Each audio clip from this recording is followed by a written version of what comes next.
Good Sunday afternoon. Get those brooms out. The Giants sweep the Phillies. They do this, give them a taste of their own medicine in Philadelphia.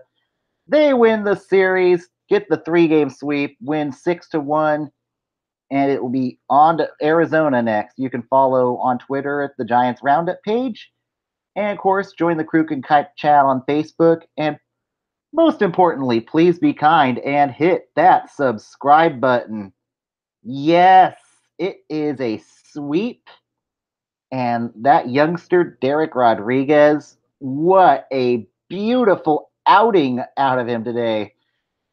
That he must be learning some things from his daddy over there.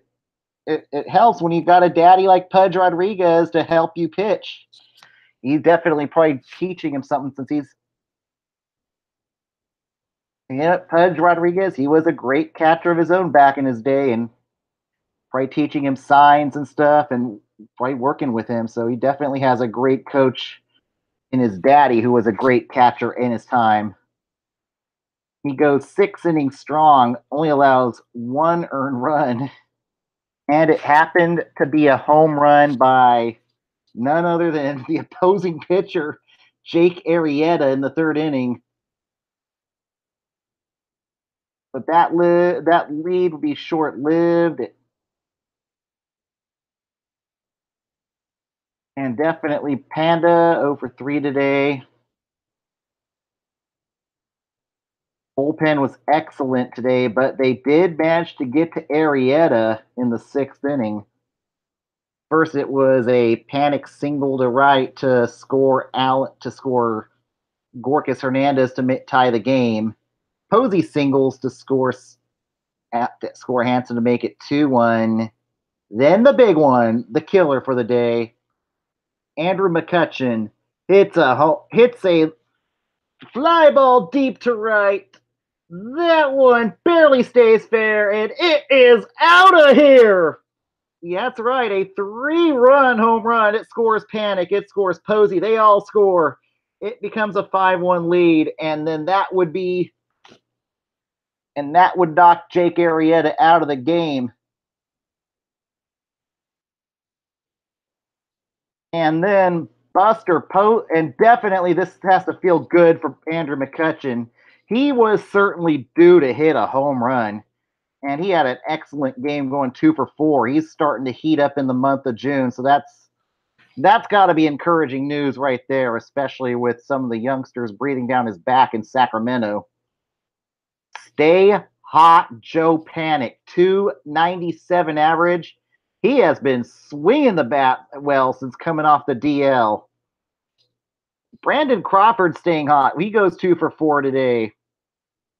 And Buster goes 2 for 4, and he has an exclamation point home run in the 8th inning that barely gets over the wall. And that would be your final score. And the Giants are 2.5 games out of first place. But they're only a game out of second place now after, the Dodgers did get a sweep today over Colorado. So, and now Colorado's a game and a half back out of first. The Dodgers are 2.5 back. It is a 4-horse race, and we get the D-backs coming to town. And this should be a very good series. Tuesday, I expect it to be a sellout Tuesday with the return of one Madison Bumgarner. That is going to feel good. The rotation's been excellent this week. We have not had a lot of issues with the rotation since coming back from Colorado. It's been really good. I think tomorrow is going to be a bullpen game. Tomorrow, I think, certainly a bullpen game. I'm going to look at who's starting tomorrow. And this will be on ESPN. Tomorrow, it will be... Oh. Oops. Go to game. There we go. Okay, Derek Collins is going to be bumped up a day. It'll be Derek Collins against Zach Godley tomorrow. And then Tuesday, it will be...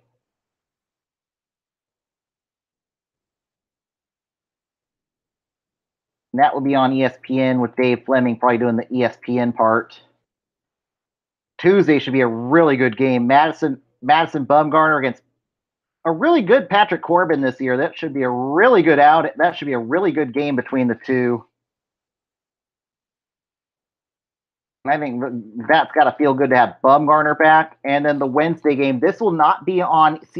This game will not be seen on television. This is not going to be on NBCSN. There'll be no podcast afterwards, since this will be a weekday afternoon game.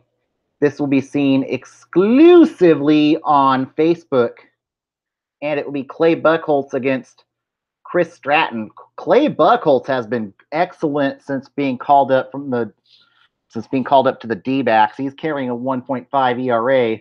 Stratton coming off a really strong start, so this could certainly be a really good, and that will also cap the homestand, and they will head to Washington this weekend to play the Nationals for 3, and then head to Miami, then cap it off by visiting those dreaded LA Dodgers at the latrine down at Dodger Stadium. So we shall see how that works out. It should be not going to be an easy roadie, but definitely this would be a good series to go get a win.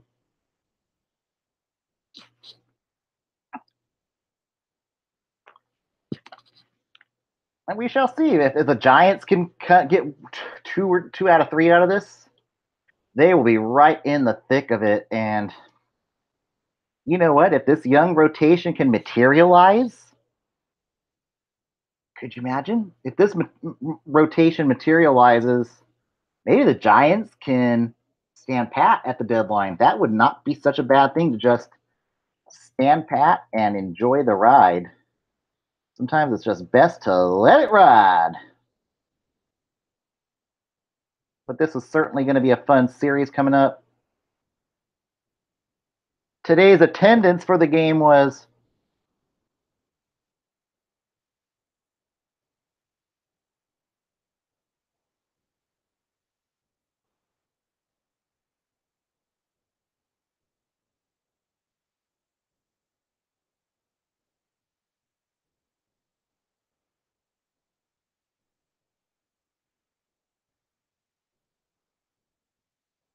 Today's attendance was 40,491. So this was a sellout today.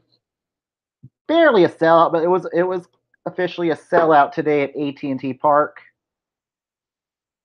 And this is a great sweep and this should be a really excellent roadie coming up for the Giants, and excellent homestand coming up against the D-backs. Enjoy the sweep and stay hot, and definitely stay hot, and really good. Carry that momentum against Arizona. Holland's not been too bad. This Bumgarner, I could ease. And Arizona hasn't necessarily been great since Lamb's return, so I can't see why not we get 2 out of 3, or maybe even a sweep. If we can go undefeated on this homestand, that would definitely put a feather in your cap, and you'd be right in the thick of it, especially with LA leaking oil now that their rotation's kind of been diminished by injuries. Take advantage of what you got. Definitely do so. Arizona's starting to get a little decimated by injuries, so the injuries are being an equal opportunity employer this year. So this should be a fun trip on the road, and should be a fun trip at home. It should be a fun homestand here, and I can't see why not. They go undefeated. All right, let's go with the MLB Roundup for today. The Blue Jays beat the Tigers 8-4, taking the win. Aaron Sanchez, your losing pitcher, Michael Fulmer. Fulmer gives up 4 earned and 6 innings pitched. Justin Smoke goes 3 for 5 and smokes one out of the yard. That was his 9th home run of the year. Danny Barnes gives up 2 earned in 1/3 of an inning pitched. Warwick Saupold gives up 2 earned in 1 inning pitched. Zach Reininger, 2 earned in 1 inning pitched. And the Cubs beat the Mets and get the sweep 2-0. Your winning pitcher, John Lester. Steve Matz takes the loss for a tough loss for the Mets. Didn't get any run support today.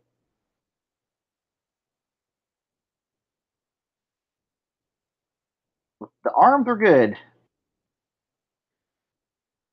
And Brian Dwensing picks up his first save of the season, and Chicago is now 2 games back of Milwaukee.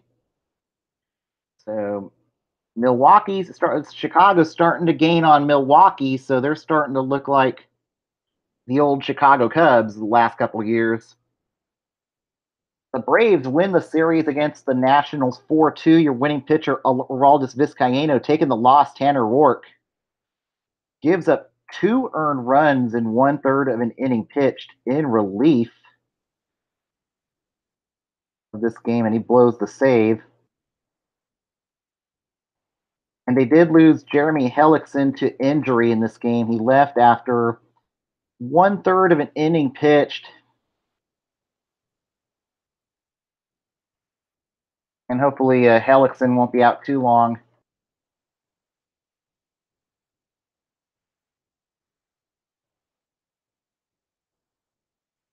And he left with a leg injury, so not exactly good news for the Nationals. So it'll get interesting to see who they bring up as the 5th man in the Nats rotation. And what makes matters worse for Washington, now they fall a game and a half behind Atlanta. The Phillies fall 3 games behind Atlanta after today's loss. So Atlanta certainly looking like a contender. And Anibal Sanchez, 7 innings strong, 2 unearned runs. Starting to see a bit of a career revival in Atlanta this year. Tanner Roark, 2 earned and 1/3 of an inning pitched out of the pen today.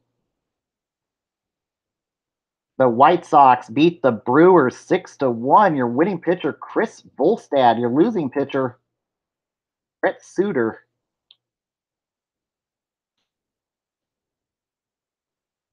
Dylan Covey, not a bad outing. 1 unearned run today. Matt Albers, 2 earned in 1 inning pitched. Dan Jennings, 2 earned in 1 inning pitched. Suter was okay, just did not get the run support today out of Milwaukee.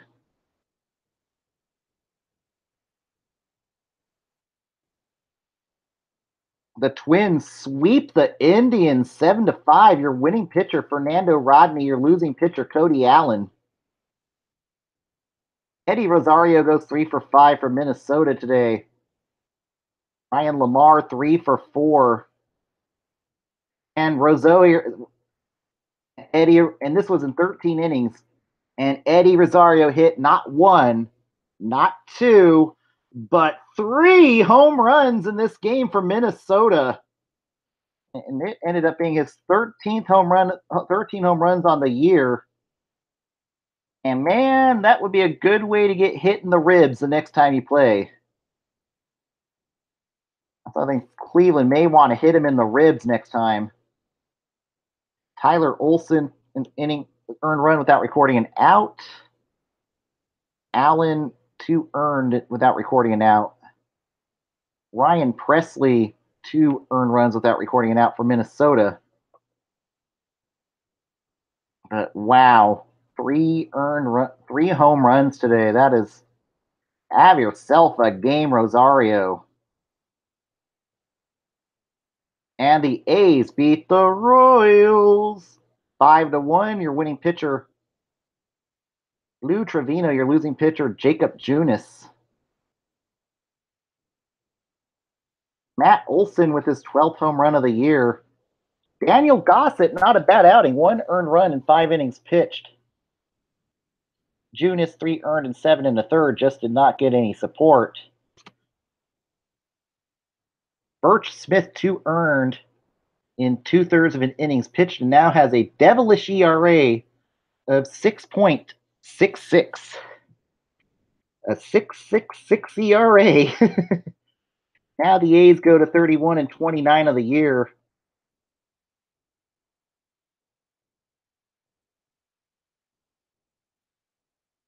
But the Mariners now 37 and 22 on the year. The Cardinals blank the Pirates 5-0. Your winning pitcher, Michael Wacha. Your losing pitcher, Nick Kingham. And Wacha had a no-hitter going into the ninth inning before losing it.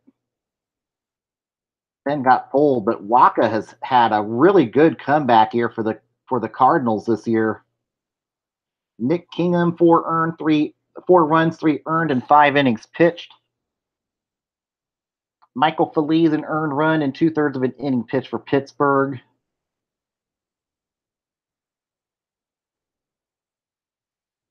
And down in Denver, the LA Dodgers sweep the Colorado Rockies 10-7. Your winning pitcher, Tony Cingrandi, your losing pitcher, Wade Davis. Kenley Jansen with his 14th save of the season. And now the Dodgers are 2.5 games behind the Arizona Diamondbacks.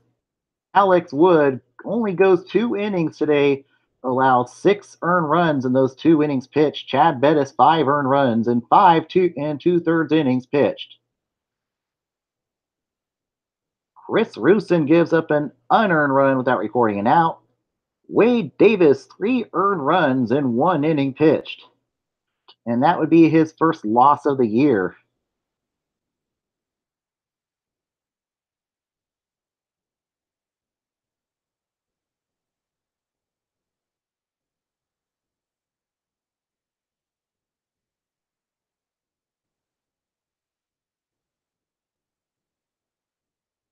And down in the OC, the Angels beat the Rangers 3-1, taking the win. Tyler Skaggs, your losing pitcher, Doug Fister. And getting the save is Justin Anderson for the Halos today. Justin Upton hits his 12th home run of the year for the Halos. Fister, 3 earned, just did not get the run support today. No Ramirez, an earned run in 1 inning pitched. And Skaggs was good for the Halos today. Down in the desert, the Diamondbacks beat the Marlins 6-1. Your winning pitcher, Matt Koch. Your losing pitcher, Dan Straley. 4 1/3 innings, 1 earned run, but the 5 walks is not good.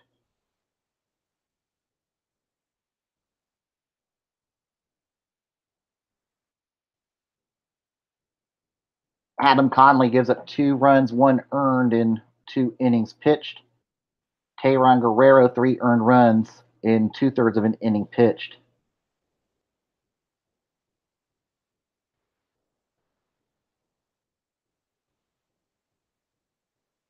The Mariners sweep the Rays 2-1. Your winning pitcher, King Felix.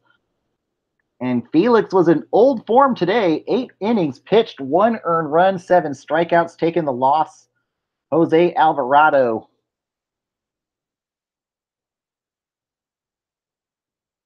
Blake Snell was excellent today. 6 innings pitched, 6 scoreless innings pitched, 12 strikeouts in Seattle today. Alvarado just the unfortunate loser in this one. 2 runs, 1 earned. So,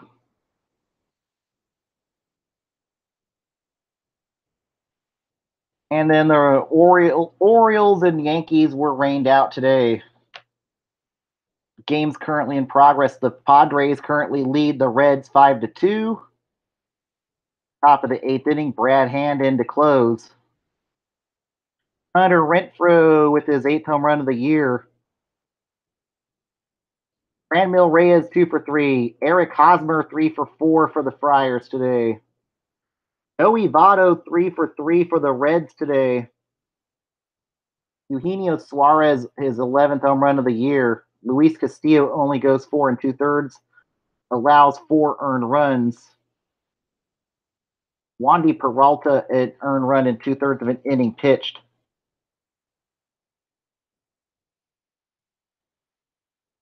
And a game on ESPN Sunday Night Baseball right now. The Red Sox currently lead the Astros 2-1. Charlie Morton pitching today for the Astros, and pitching for the Red Sox is Rick Porcello, who's given up an earned run thus far. And Mitch Moreland has hit his 10th home run of the year. George Springer his 13th home run of the year for the Astros. So definitely some good baseball going on right now. A battle of two possible wild card contenders here on Sunday Night Baseball. Definitely with a lot to play for. Now it is on to and today down on the farm. And currently in the NBA Finals, the Warriors are currently leading the Cavaliers 32-28 in the second quarter. Currently no score between the Chihuahuas and the River Cats in El Paso, with Casey Kelly out on the mound. And in a game, I think that's going to be in a suspended game due to weather. The Isotopes currently lead the Grizzlies 4-0.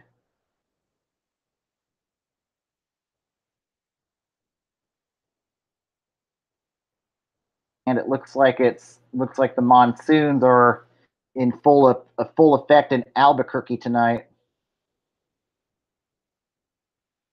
So I think this is going to be postponed due to weather.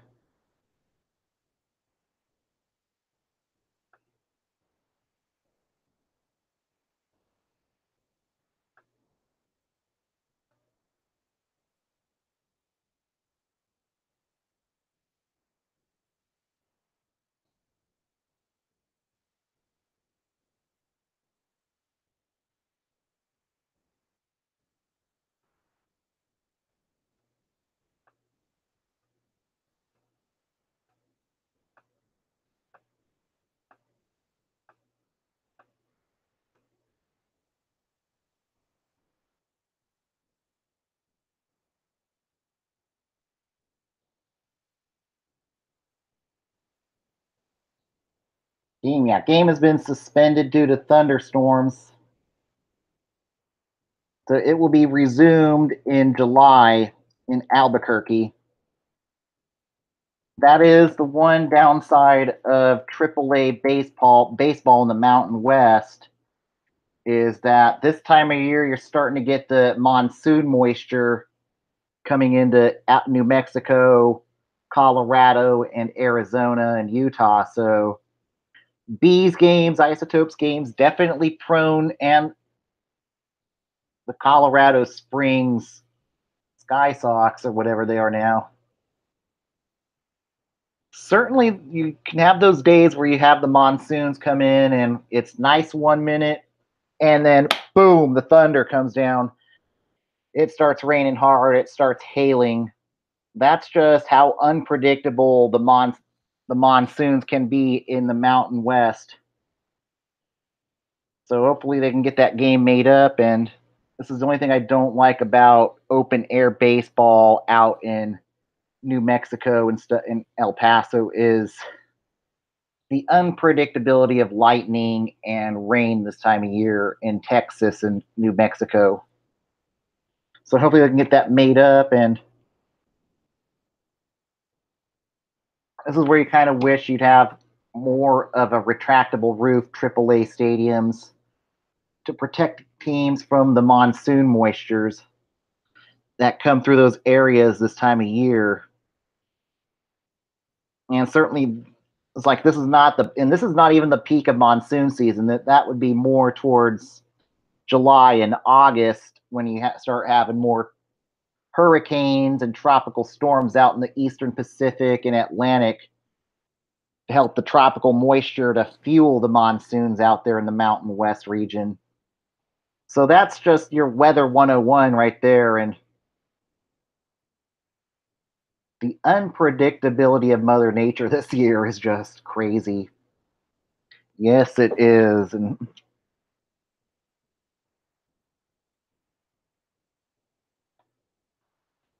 And now next week in AAA, scheduled for next week for AAA baseball.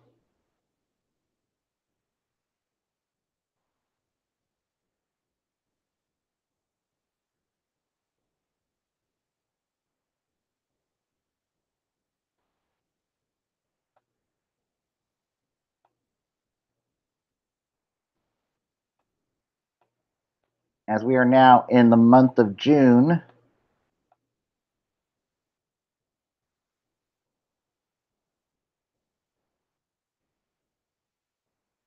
no games tomorrow.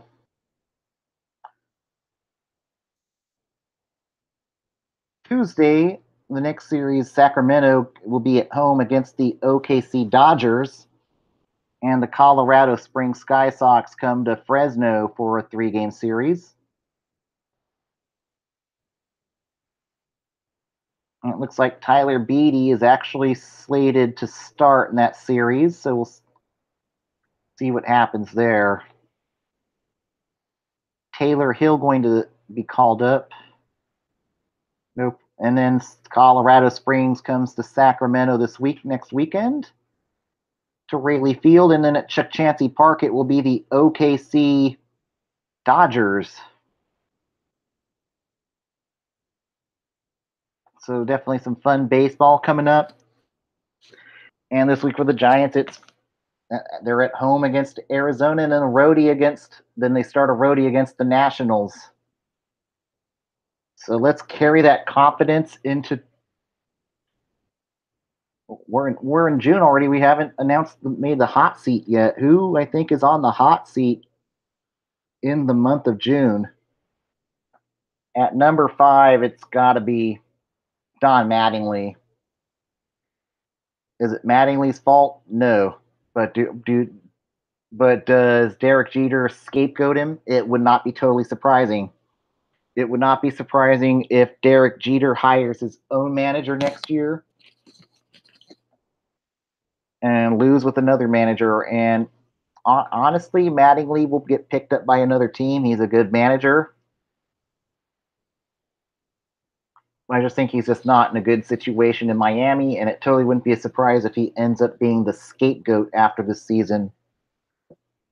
At number 4 on the hot seat's got to be Bruce Bochy.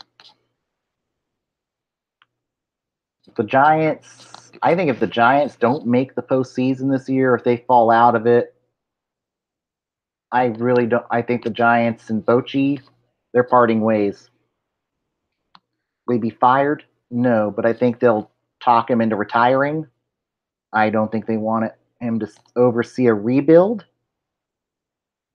But right now, I think it's smooth sailing, but he's going to be under the gun for the most part this season.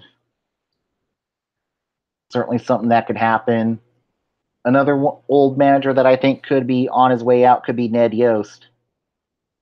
Is it his fault that they're tanking? No, but maybe they want somebody who's younger, analytical in Kansas City.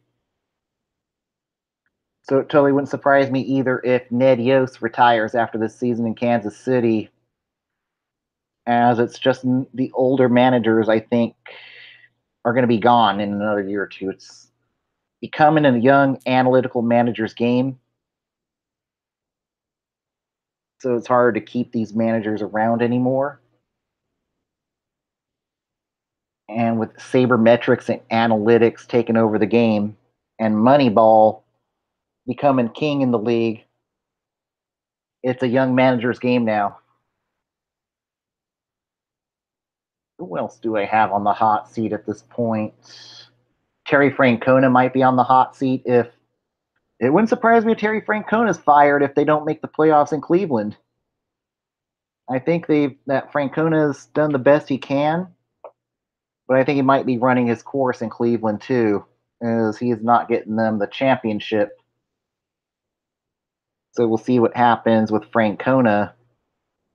Another one who I think's starting to get warm, maybe a little warm, might be Rick Renteria.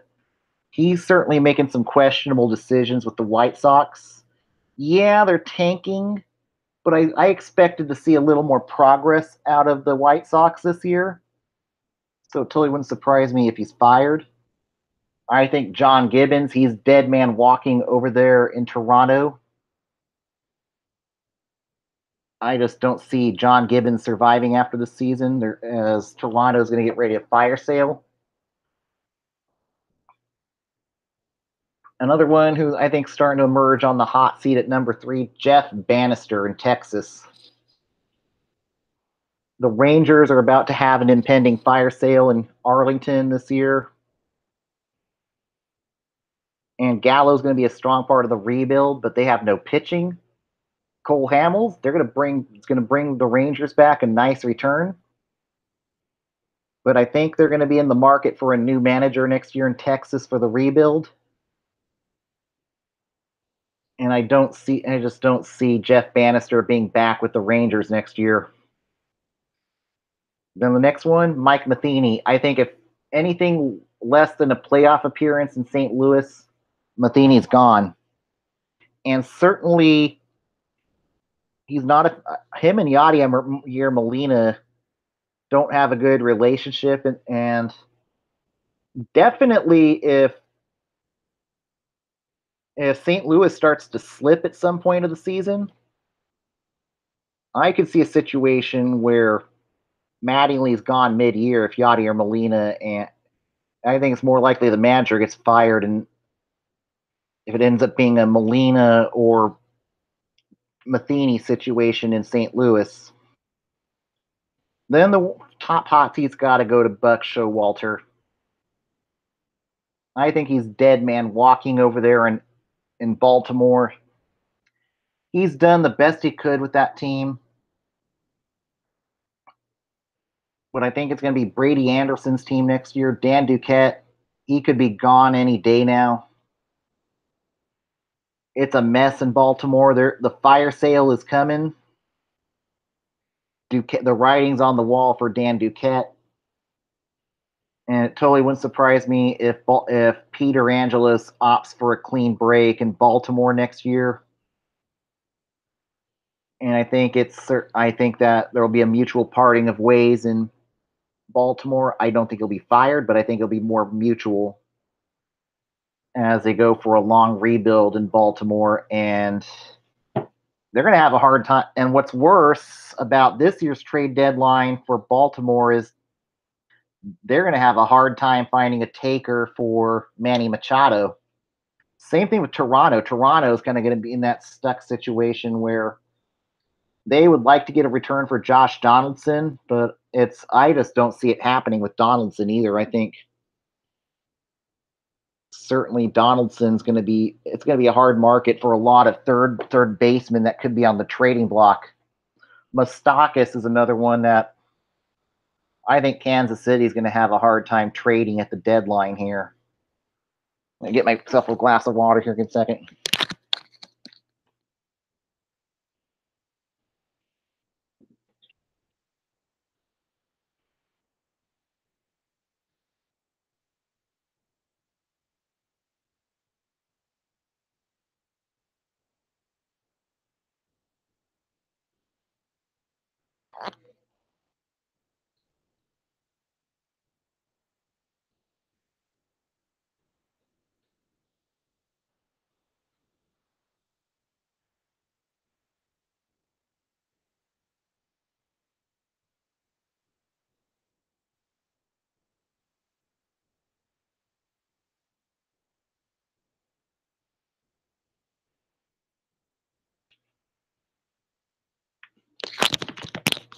But yeah, now that we're also in the month of June, we're starting to getting close to finding out who is going to be our buyers and sellers at this point.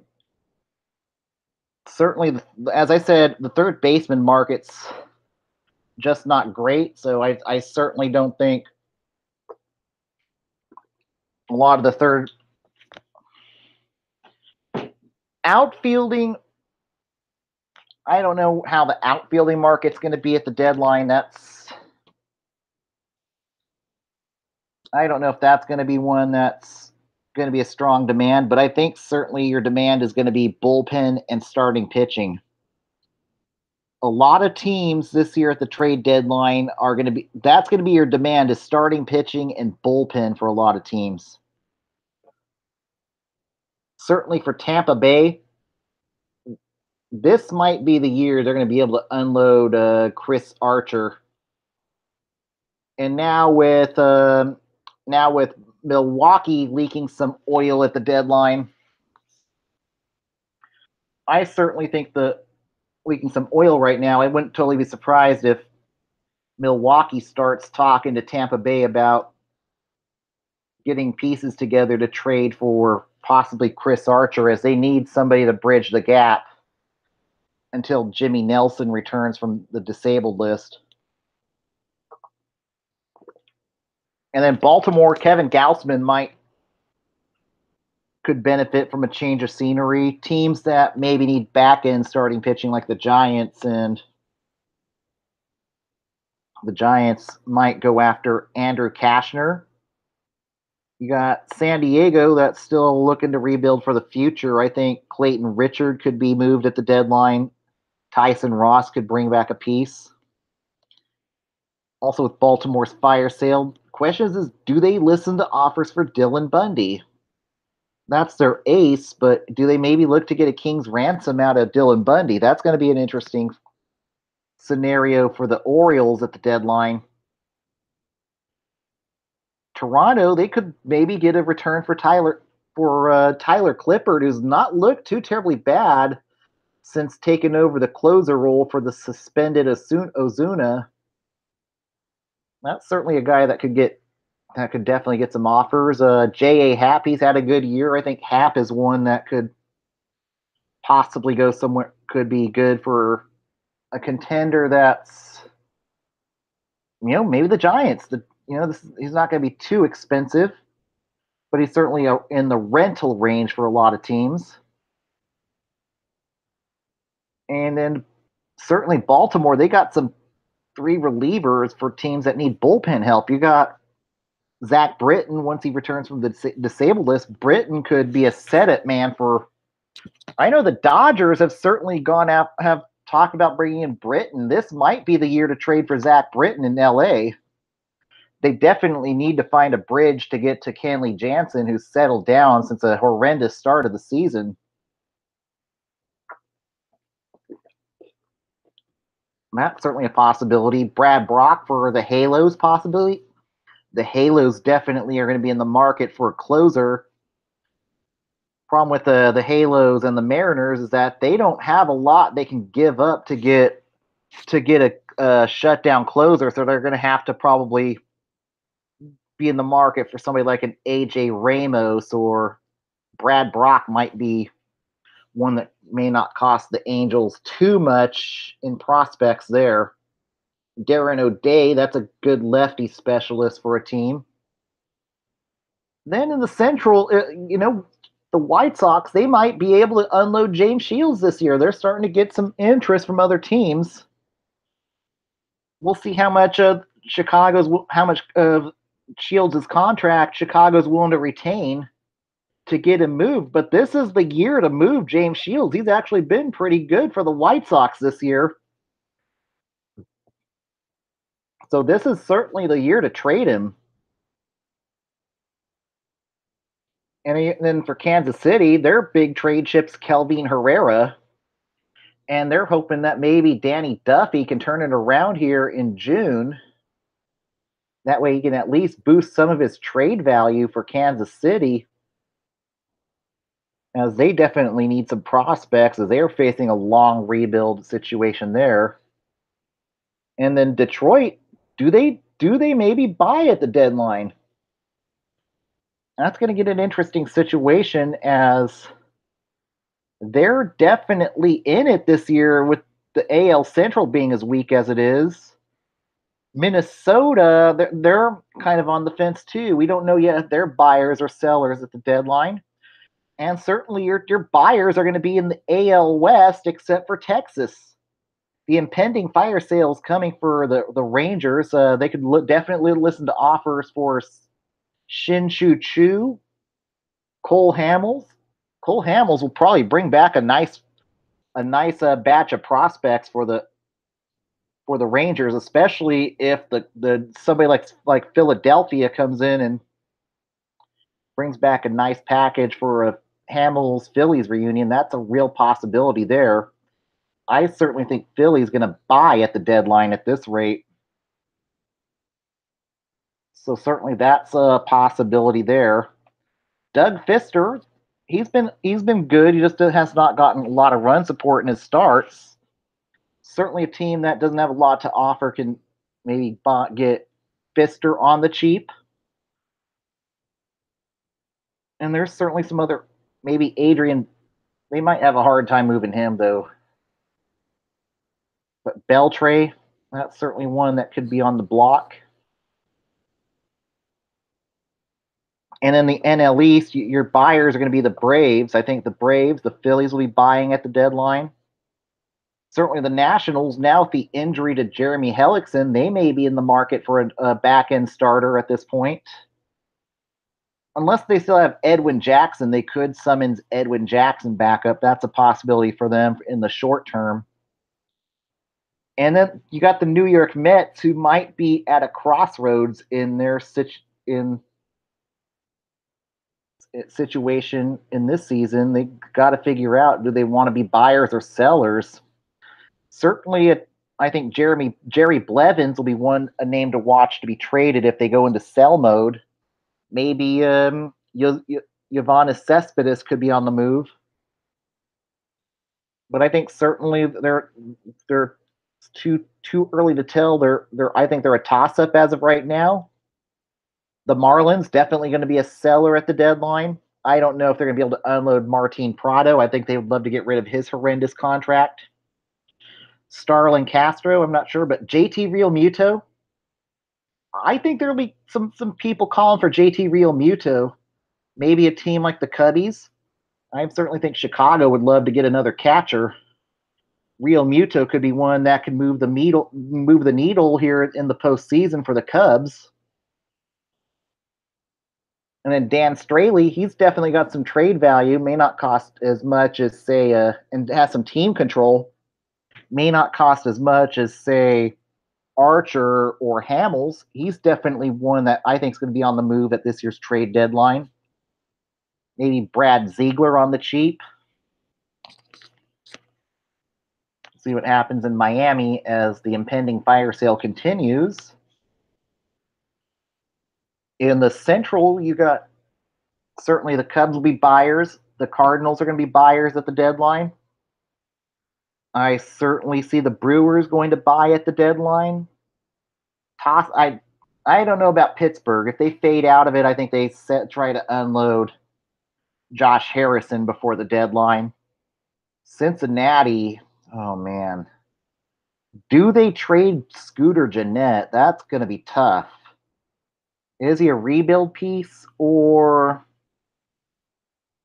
do the Reds need to rebuild from scratch? Definitely that Homer Bailey contract's atrocious over there. And then you got Votto. Their salary situation's not great in Cincinnati. So certainly that's a team that's going to be in purgatory.